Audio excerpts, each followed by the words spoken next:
पूर्व केंद्रीय मंत्री रविशंकर प्रसाद 2 दिन से छत्तीसगढ़ में हैं और प्रदेश सरकार पर आते ही तीखा वार कर चुके हैं। इस पर डिटेल रिपोर्ट कल हम आपको दिखा चुके हैं। उन्होंने कहा कि अब प्रदेश में अजीत जोगी की तानाशाही, उनकी कलेक्ट्री नहीं चल सकी। जो भूपेश बघेल के सवा शेर जो हुआ करते थे नेता ने, उन्होंने जोगी की तारीफ की, लेकिन वो भी अपने अंदाज में।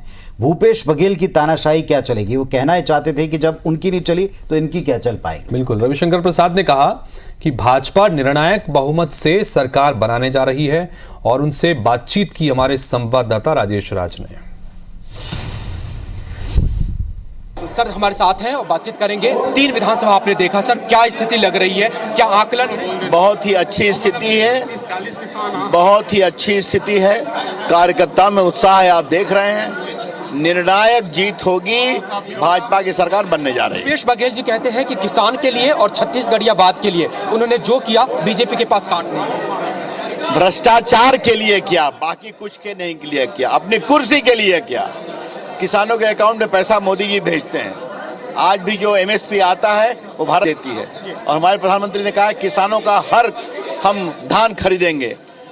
बाकी विकास, सड़क की बात, डिजिटल की बात, आईआईटी की बात सब तो होती है। आज भी उन्होंने एक बड़ा बयान दिया, कहा कि बीजेपी का नक्सलियों के साथ साठगांठ है। जब हम झीरम जांच कराने जाते हैं ये लोग हाईकोर्ट चले जाकर के रोकते हैं। 5 साल से कुछ किया क्या ये सब चुना, अब उनकी विदाई का समय आ गया। ये सब बेशर्मी भरे हताशा के बयान।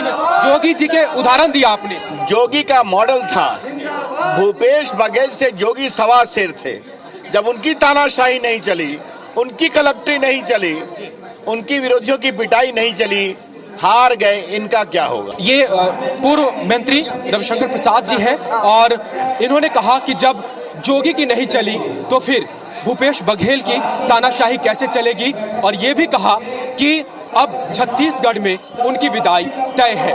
कैमरा पर्सन किशोर के साथ राजेश राज, IBC 24 रायपुर।